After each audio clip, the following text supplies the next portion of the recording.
not stick anymore, and they didn't need to. Raise the volume. You know, Raise it up a bit. and it was a weird period because it was that Raise the thing of music like, up. I can do great things. You hear that? What You is hear those vibes? You hear that voice? You're hooked, right? Just as much as we are. Welcome to the House of Soul, the breakdown with Drew. Welcome to another episode of The Breakdown. Today, we are lost in the sauce with Zenaye Skosana and Feziekk today. In case you don't know them, they dropped a really hot EP this year and she's been growing from stride to stride. Z, how are you doing today? I'm good. I'm Ah. really good. I'm Yeah. excited. Yeah, Yeah, that's like Yeah. pretty much. yeah. Feziekk, are you good, bro? I'm alright. Can't complain. Yeah. Thank you. Besides the weather, though. Besides Yeah. the weather. You know, like I think I discovered you I think 2 months or 3 months, maybe 4 months. Okay, I'm not not too sure. I think maybe 2 months after you dropped the EP. And I was listening to the project. It starts with Spent, right? So as I was listening to the song, you actually reminded me of my ex, you know. Like Hi, that Bo. girl, for real, dog. For real, like that girl was so invested emotionally, financially, you know, into our relationship. Like she spent a lot of money on, like I was spoiled. Are you like naturally inclined to over investing physically, emotionally, you know, and financially into relationships as you sang in your songs? Or that was just, you know, a secluded or one-time thing? Okay, so with the song, crazy enough, it was written like long time ago. It was around the time that I first met Feziekk, K and Francis J. Yeah. And at that time, it had a different feel to the song, but it wasn't a relationship. It wasn't a romantic relationship. And I think that's the crazy part because everybody thinks it's like this romantic thing. No, it wasn't like that. Yeah. It was like a friend that Whoa. I really, really, really, it was obviously of the opposite sex, but somebody I really appreciated in my life. And that was like a constant figure. And I felt that I wasn't overcompensating, but I think the person I am, I'm naturally giving and naturally friendly and all of those things. So other people would take advantage of that. So I had to, when things were about to end, as the friendship dwindled down, and now you're reflecting, and that was where it was written from, of like, I spent all of this with you. Yeah. And then all this time and energy and money and love and all of these things. And then only this year is when the refrain of only if you knew these things that I did for you was because you meant a lot to me. And it wasn't overcompensating. It was about care and love. So it was a friendship. It's just that it sounds, you know, very romantic. Because you guys I mean, you can ask Feziekk. He was in the studio, so. Oh, yeah. Because you guys are very stingy. Like, women are very stingy. So if she spends on you, you must know that she's gone. You know, she's really gone. For real.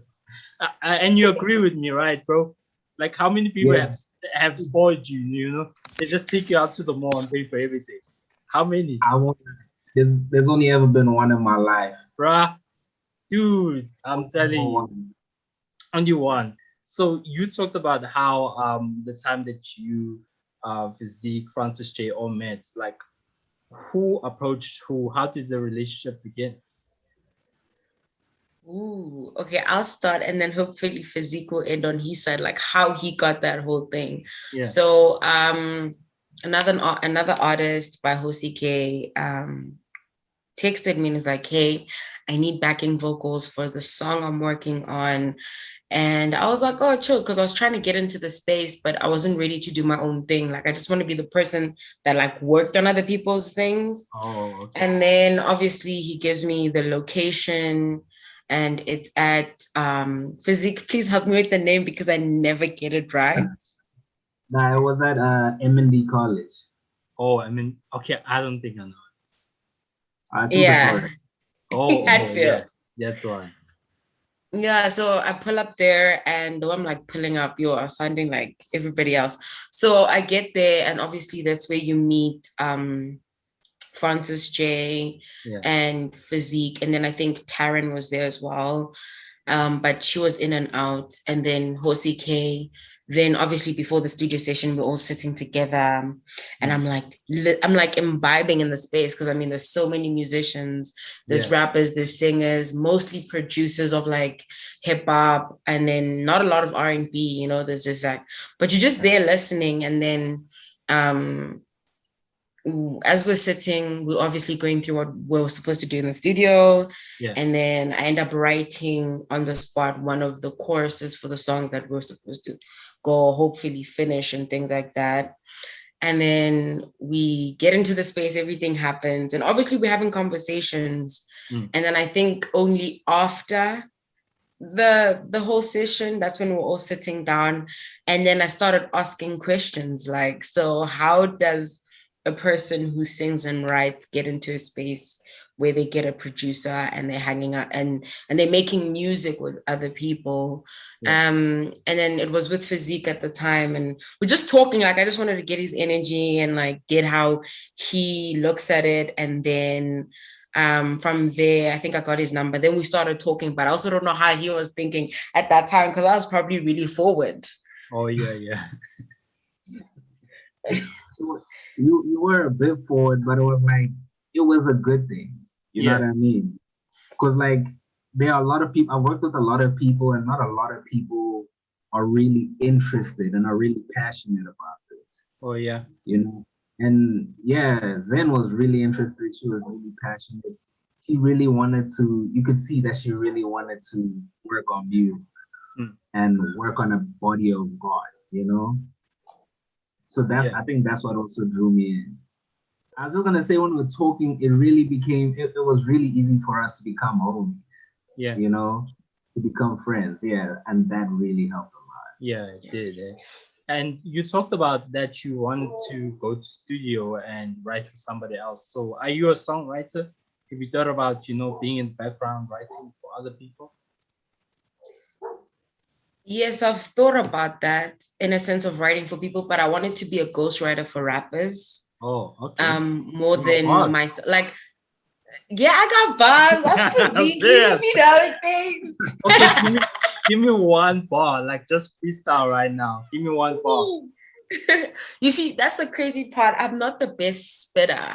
But like, if we're in the studio and you see, the reason Feziekk was like, we're friends, because we're really friends, and we built this friendship and like homies, people love music and things. So sometimes when we get into the space, I'd be so upset about what someone did, and then that's when something would come, you know?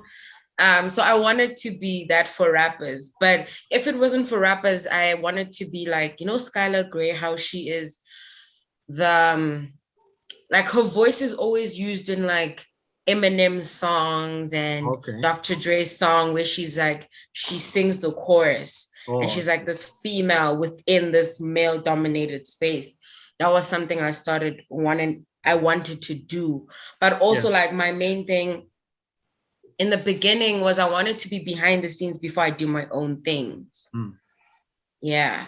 And then that's where like it was so nice, because Feziekk would come in and would join like other people's studio sessions, would be like, oh, we're doing this, or so-and-so has this, oh, someone just released this. So you listen to all these things, And talking about rappers, and wanting to work behind the scenes, I actually had a conversation on Twitter just, I think, yesterday with your students, with Marcus, from Aries Online. So we're talking about how creatives that act in the music space, not necessarily like doing the music, how people in the music space started off as either rappers or singers, you know.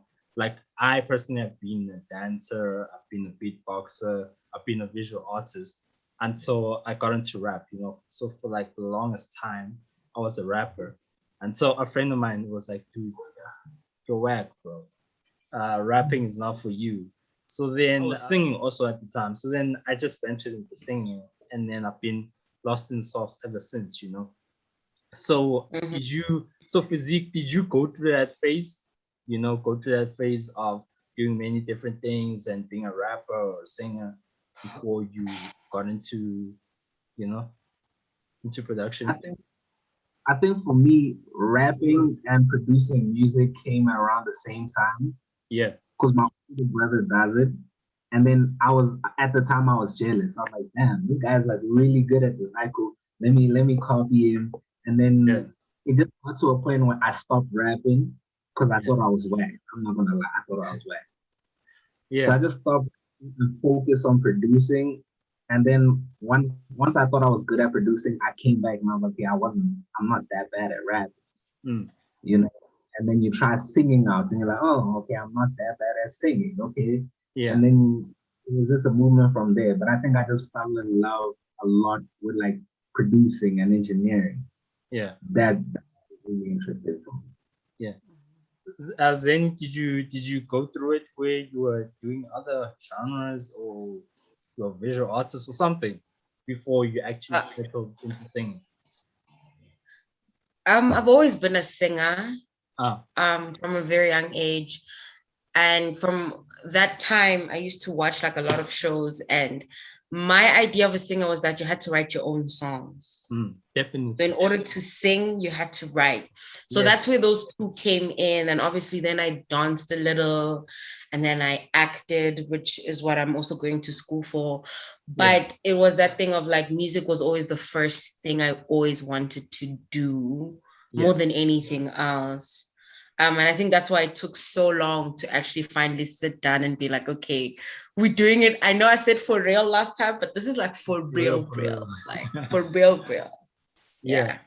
And you talked about you believe that musicians should write their own music. That's a view of mine, you know. It might be controversial, but for me, I don't respect them. Okay, I respect their work and stuff, but if I found out that a person had an album that was fully written by like 5-10 people, you know, like I feel like it's not that authentic, because when they come and promote it, they're like, you know, oh wow, at the time I thought, you know, emotional this and this and this, but you didn't write the shit, you know, you didn't write those lyrics. So I feel like they're not fully, you know, an artist in that way, you know, they're not 100%, they're not that authentic. What did you say about it?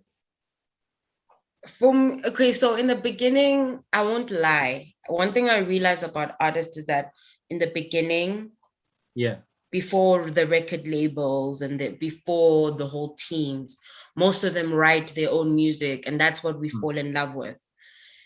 But then when they start obviously making it, their reality changes. That's why some of them start to write about different things, right? But then there are people that do actually unconsciously write their own music. And it's weird because there'll be 10 people on a track, right? That wrote the song. But when you get into a studio session, the first thing, let's say Feziekk will ask me like, what's happening in your life? You understand? And then through that conversation, I obviously say, oh no, like this is what's happening and I can't believe this, or whatever the case is. The person next to you is listening and writing the notes down. Okay. And then the songwriters sometimes become structures, like they become structures, or they help create the structure of what you've said in that whole paragraph of how you're feeling, what you're doing. So it's very tricky to say like people didn't write their own things when some people had that conversation, like a therapy session, and the other person was making notes down and like, yo, dude, here's your song. And then they just structure it into like chorus, verse, all of those things, and so on. So Yeah. For me, I really, really love artists that write their own music because I know that that comes from them. Yeah. Right. Yeah. I'm hoping to become one of those artists, even though I know that there'll probably be like one song here and there where it's a group effort, or it's a song someone comes to you by and says, yo, this would be for you. So it's so tricky to kind of like think about it sometimes, but then you understand that the spaces that people are in, or some people aren't able to effectively write their stuff down, they can only talk about it, you know? So sometimes I don't know, but I'm like, I wish people still wrote their own things. Yeah. But Feziekk, what do you think? I'll say, like, I've been in situations where, like, let's say a singer has the idea and the story in their head, right? But they can't put it together in melodic form. Okay. You know All what I mean? So then it'll be a back and forth. They'll say, I want to sing about this. And then you get a melody down. And then you'll be like, why don't you say 1, 2, 3, which is about the situation that was happening there. Yeah. So then it's more like it's like you're interpreting the story into music form. That's how it works with people. Yeah. Obviously, this is where people come with dance songs. And they just And you've worked with a lot of musicians. What would you say are things that are unique to her that makes it different from all the other people that you've worked with? I'll say the main thing every time, like, and I'm sure Zen will tell you this. Every time we work, she'll do something in the session, and I'm like, but that's not what you're supposed to be doing as a musician. You know what I mean? But in the end, it's because she's doing that the songs will come out the way they come out. Yeah. With other people, like with some people, I'm used to following like a set structure of how this is what an R&B song is supposed to sound like. Yeah. You know what I mean? But with Zen, she'll come like, why don't we do this? And I'm like, okay, we'll try it. And then we try it and it's fine. Yeah. You know what I mean? So I'll say when we're working, she helps me think differently to how I would usually think. Yeah. And did you engineer the whole project, or there were other engineers in the project? Nah, I engineered the whole project. Yeah. So were there some songs that you guys fought over? You know, a song that you want to include or a song that you want to remove? Okay. I think, okay, so I it's not like, there were moments where, obviously, as they said, Guti, I'll have a different way of making music or how I want my music to sound.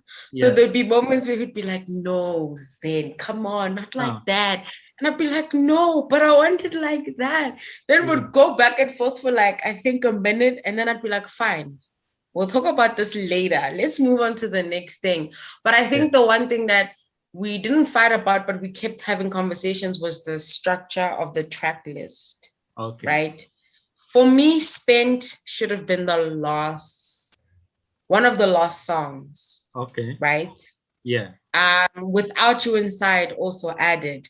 The first song for me would have been It's a We Thing, Be Careful, Lost in the Source, Always, then Without You Inside, then Spent, or Spent, then Without Your Side, then Marks the End.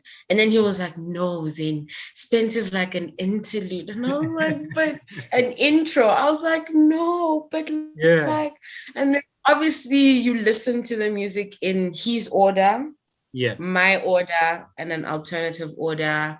And then there wasn't really songs that, okay, there was one song, 3 hours left. Okay. I was like to him, can you please, don't you want to be on the song? Yeah. But I just would like you to say a specific thing. And then he keeps beating around the bush. I was like, Feziekk, you want to be on the song or not? He's like, nah. I was like, why? It's like, I don't like it. I was like, you don't like the song? But honestly, is a very good policy. Yeah, it's a very good policy. You don't want to be taking out shit songs. Because I mean, as musicians, sometimes you might like a certain thing, and 3 people have listened to it, and they're like, "This is not that good." You could do better. So I agree with Yeah. that. Yeah. But I appreciated it. Like, I don't know how he felt from his side, but I appreciated it because I always say, like, you don't want people that are gonna just say yes to everything. Yeah. And even when we don't agree with something, like, I'll take it and I'll Yeah. go home. And then later on, I'll call him, and it's always like around 11 midnight. I'm like, you were right. Or, I don't agree with what you said. Like, but I don't know how he felt that day when he told me that. But I was so touched. Like, I went home sad. And I was like, what? Yeah.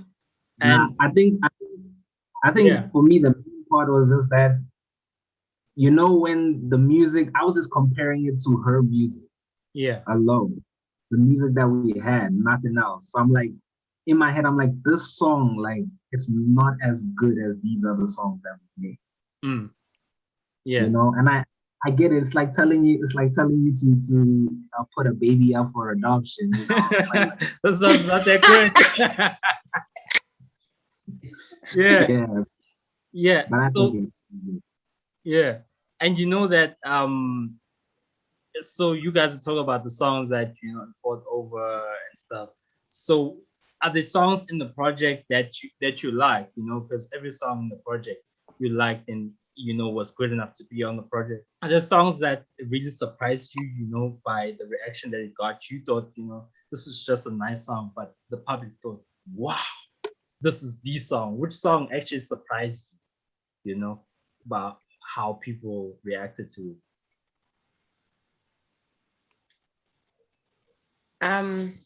Feziekk, you go first this time. I cool. I say the one that surprised me was Always. Yeah.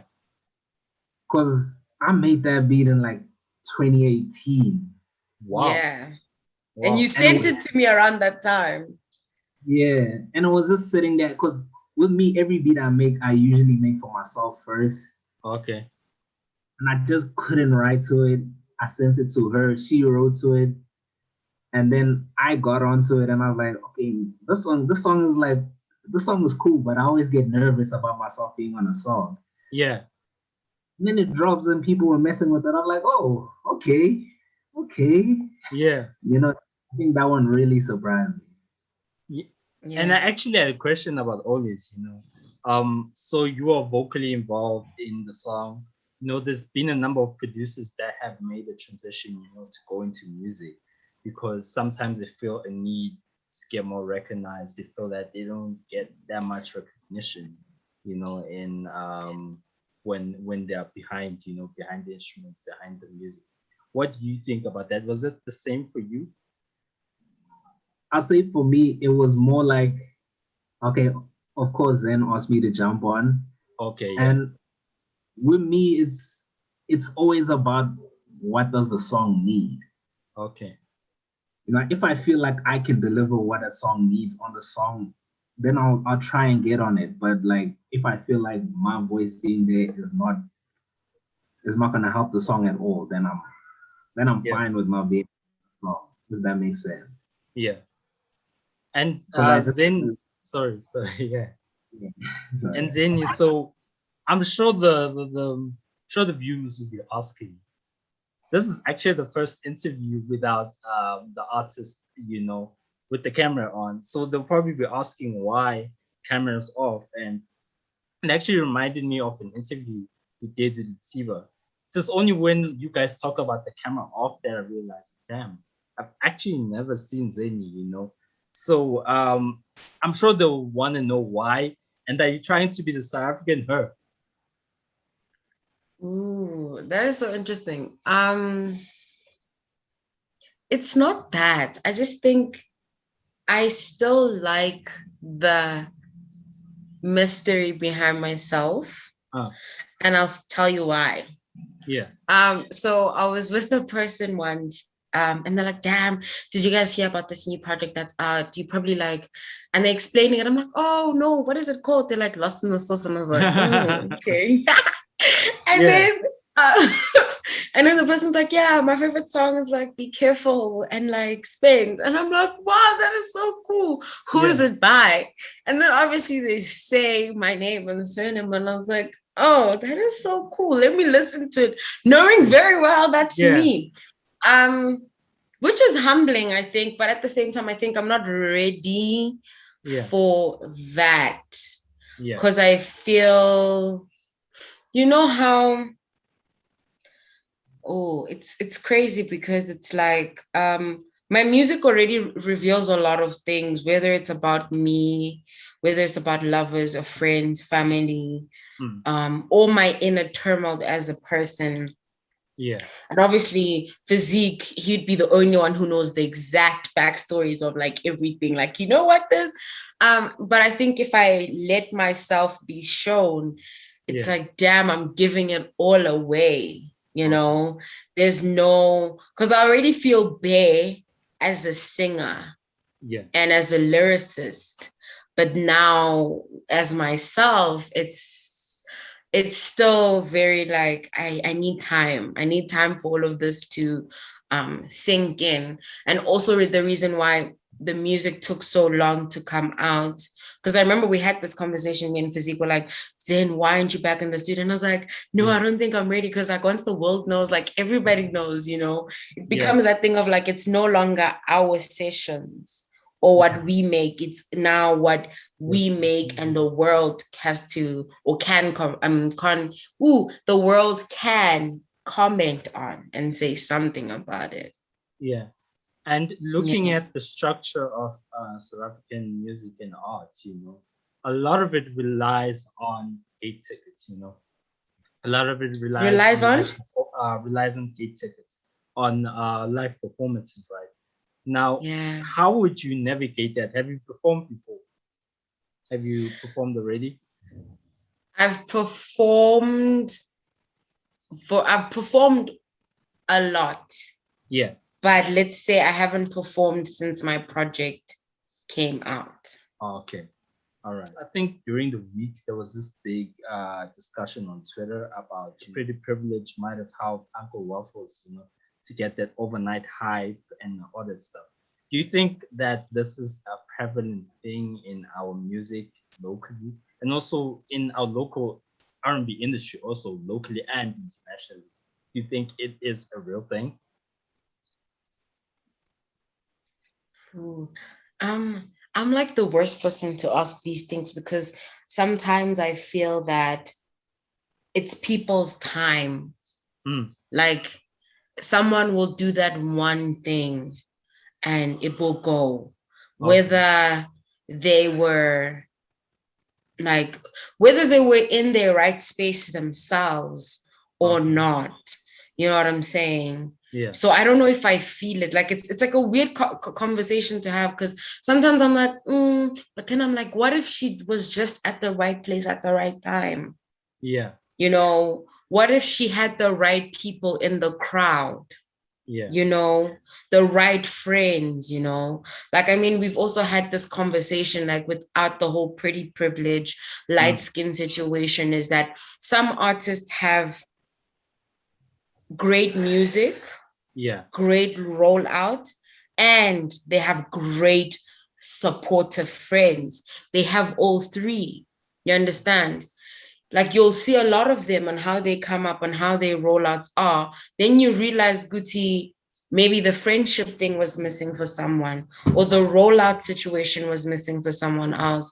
So I don't think it's necessarily like pretty privilege or colorism as the sole contributor to these things. Is because I believe that it just had to be the right people, like that were in that crowd and that music. I mean, in that video, or in the, if that makes sense. I don't know what Feziekk thinks as well. I mean, I think it's there, but a small percentage. Like in terms of like, let's say, if the person didn't have, if the person didn't have the talent, Who's and that person? I feel like it's really specific. I think it's specific to a few people, but Okay. those few people are very talented as well. All right. Because just like in every situation, like let's say when Elaine blew up, there were a lot of people who try to make music exactly like her and sing exactly like her. Okay. And some of them were yes, very pretty, but it didn't work out because it wasn't the same talent and originality. Just also like recently with the Uncle Waffle, like there are a lot of pretty people who suddenly are DJs now. Oh yeah. And not necessarily working out. Yeah. Because it's not they still a talent. Yeah.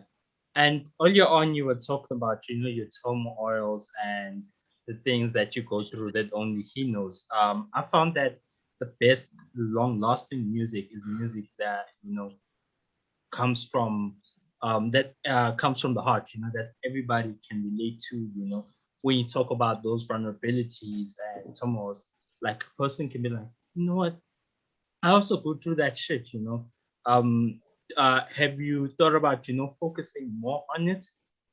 And also, Feziekk, as her producer, are you, as just general producers, are you guys open towards emotive, message-filled music, or do you other times like influence the artist to, to make more vibrant, pop-ish, lovey-dovey music? So I love sad music. Sad music makes me so happy. Happy music makes me sad. I don't know why. So I think I'll carry on making this type of music, but I'm also not I'm not saying I won't make other music. Like for instance, Without You Inside wouldn't have been a song that it is if it wasn't for Feziekk. Because he came to me and he was like, before I left one studio session, he's like, Zen, all your songs are slow. Okay. And then there's Always, which is that word, slow and up tempo, English.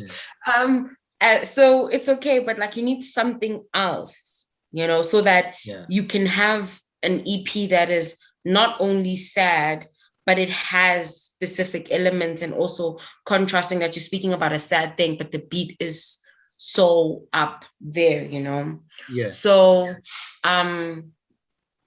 I still want to make sad music. I still want to make vulnerable music.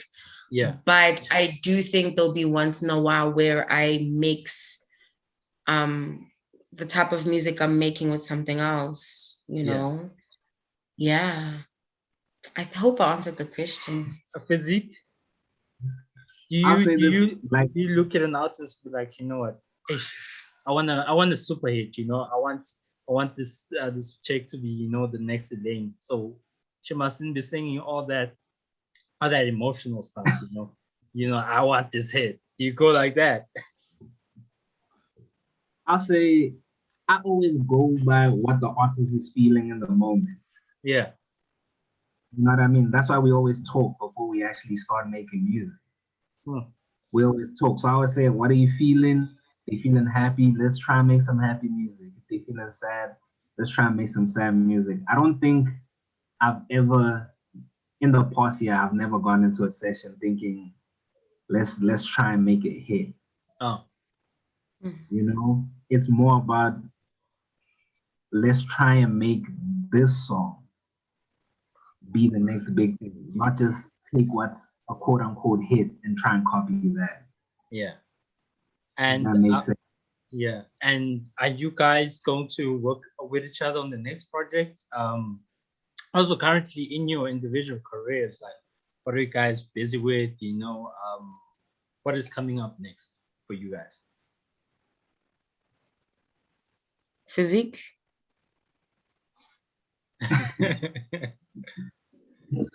I'll say for me, I've been doing a lot of engineering. Yeah. The last couple months. So there's some stuff dropping. There's some stuff dropping soon. I can't talk about it, but yeah.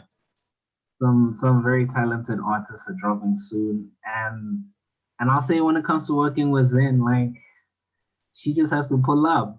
Yeah. you know? Yeah.